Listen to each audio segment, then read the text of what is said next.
I'm sharing this following thing across 4 web pages. So this is going to take just a moment to get everything going.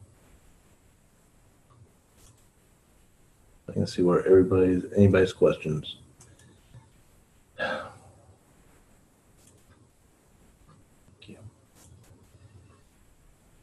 this is going to be cumbersome in the future. Anyway, hello again. Welcome back to Ask Away. I'm David Allen Lucas, author, new voice actor, entrepreneur, owner of Winding Trails Media, and after 27 years of working in the 9-to-5 type job, which was a lot more than that, I finally decided to start working for myself. And this is a part of a series of videos that is called My Journey. This is a weekly live event that you can participate either on Zoom. If you go to my author webpage, the Right Back Radio webpage, or the Winding Trail webpage, you will be able to join in through Zoom, or you can watch it live on Facebook, which I am currently looking at a different screen right now while I try to get all the locations that's on Facebook up so I can see everybody's questions.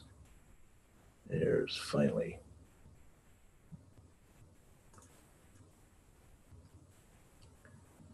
Yes, you can play, please. And there, finally.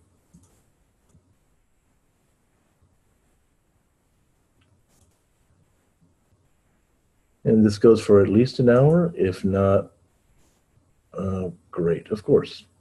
Anyway, this goes for an hour, and if I get questions, great. If not, I will end it much sooner. And this Facebook's being screwy. This is not going to go the way I thought. Life happens. Okay. So let me just focus on the mains then.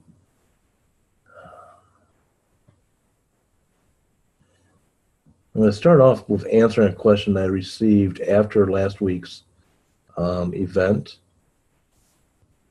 And that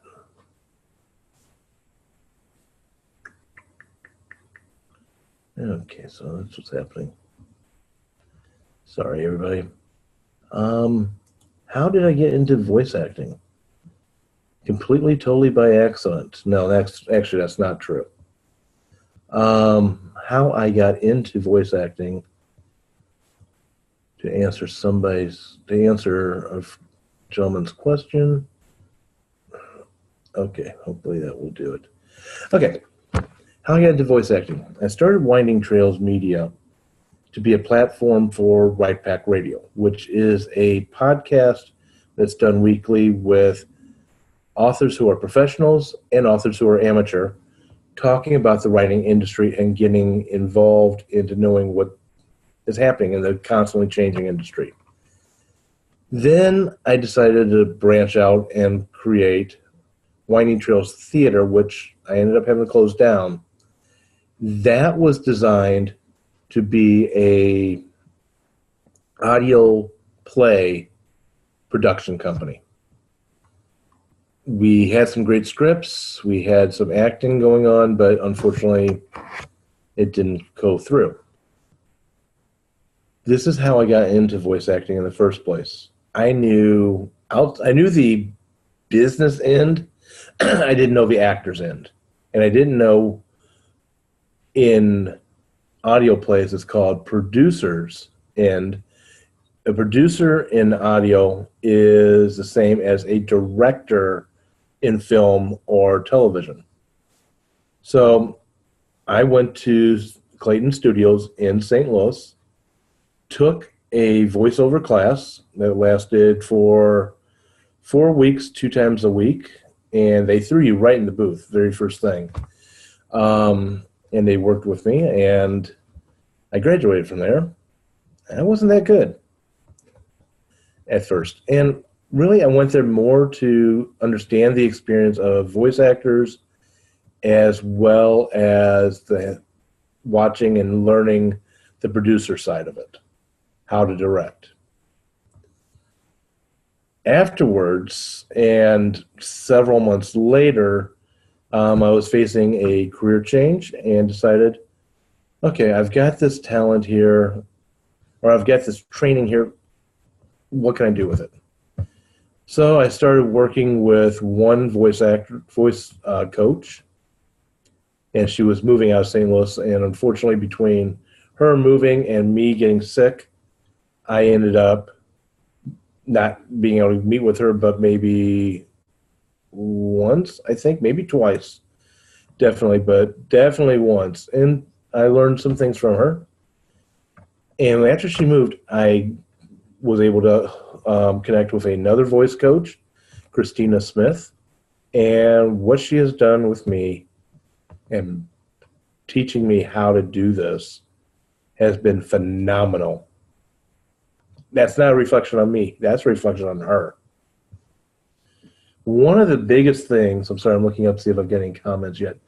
One of the biggest things on voice acting that I found, and also applied to my writing, and I mentioned this in the last Ask Away, was I had to learn how to overfeel rather than overthink. After 27 years in an office job where basically my mind was analytical constantly, and that's my normal personality. I am analytical. And what happened is it jammed up a lot, being able to express the emotions and so forth. It just was. And now I'm having to learn how to break out of that. One of the things, I'm sorry, if the sound in the background is Pumpkin the Plot Cat playing with a toy. Oh, yes, he's looking at me because I mentioned his name. One of the things that helped me along the way was a piece of advice that she gave me, Christina gave me, which was go take some improv classes. Well, there's a great gentleman here in St. Louis. There's a lot of improv classes in St. Louis I know of. But I went to Bob Baker. If you don't know who Bob Baker is, Bob Baker, former president of St. Louis Publishers Association, he is an entrepreneur, and he is behind what he calls the empowered artist movement. Find his YouTube channel. I'm going to recommend him right off the bat. I've known him for a few years, and then I decided to go and take his improv classes. And after the first one, I was actually performing. That was kind of scary. And I haven't been back recently. I need to. Sorry, Bob. Just schedules. But what I'm saying is that helped begin the breaking down. That really helped. If you are in St. Louis and you are interested in doing voiceover, I know that classes are forming. There's several times throughout the year they'll form classes, and there's a limited number of people they allow in at any given time. But if you go to VoiceOver STL, I believe is the correct website. If it's not Clayton, just go to Clayton Studios. They've got a link to it, and they'll describe it. And my suggestion is, if you're interested, contact them, go through a tour, and do it. I am going to warn you, it is not cheap. Not in the least. And I'm going to side warning to this as well.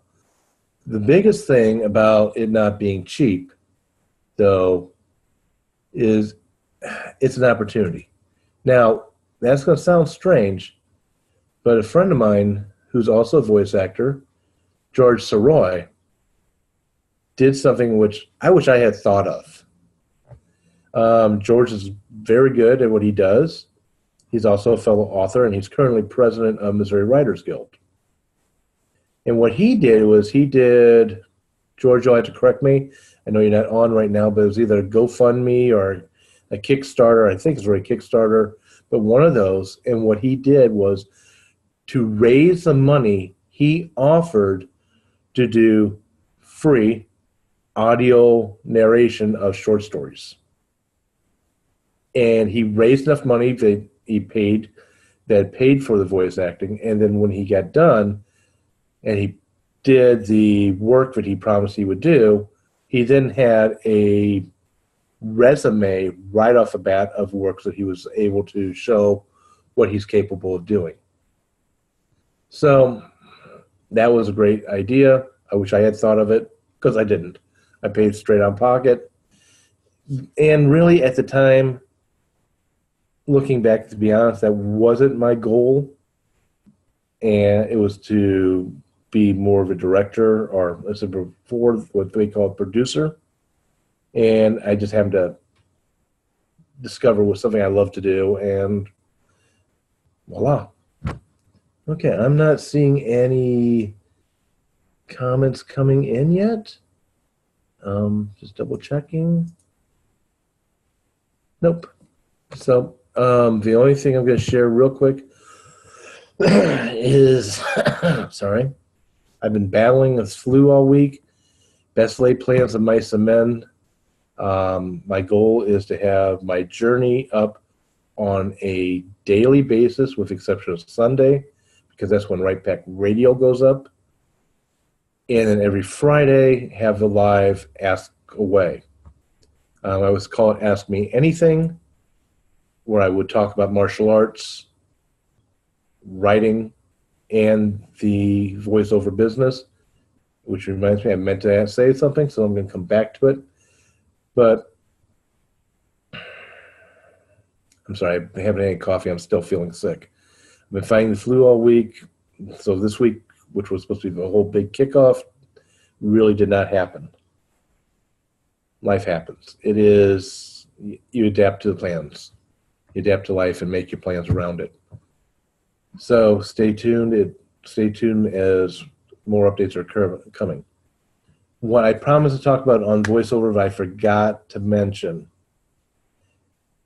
it is something which I've noticed because more of a writing industry and my writing industry background. For those who don't know, I am president of St. Louis Writers Guild. I've been an officer with them for a very long time, longer than I even want to mention. But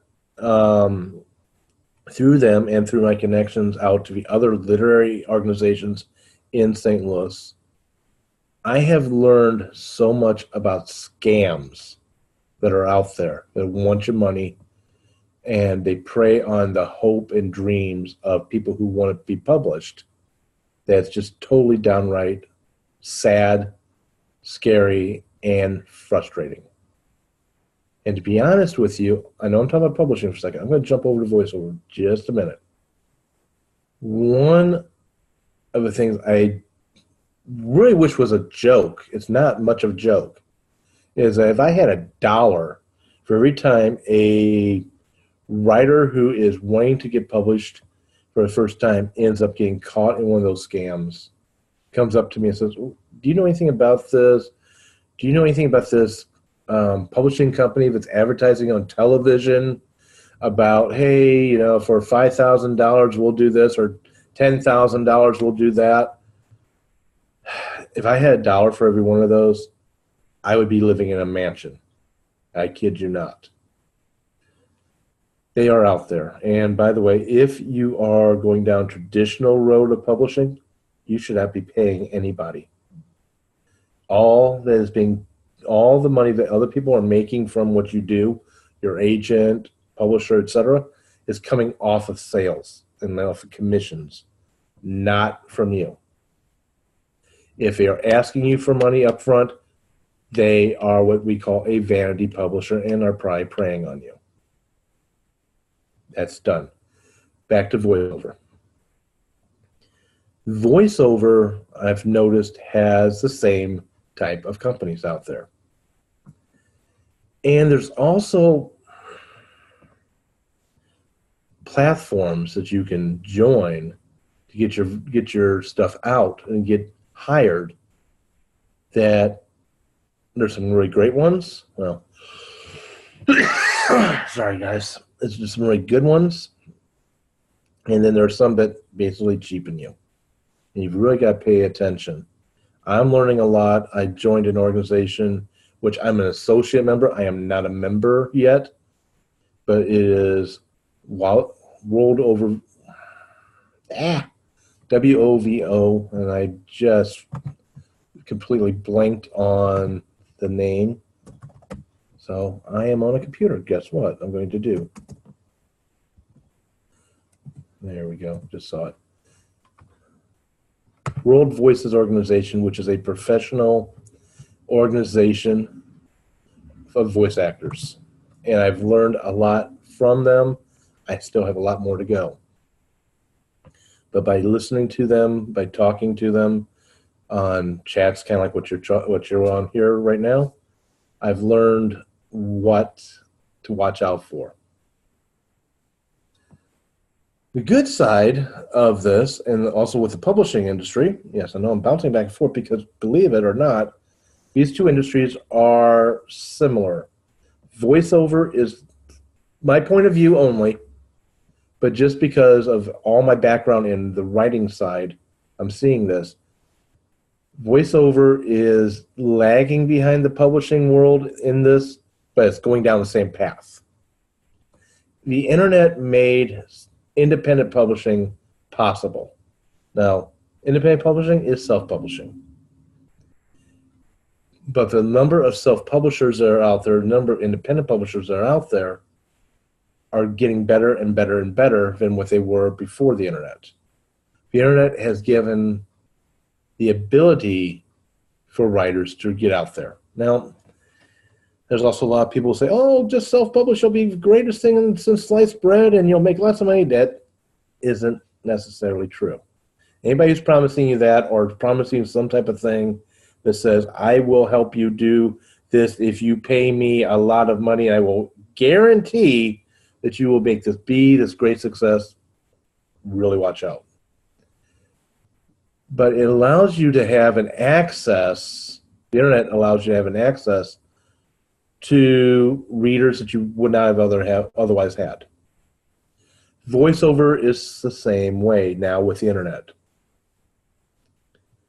You can get jobs around the world, be it in commercial work, doing instructional videos, game and cartoon voices, and so forth.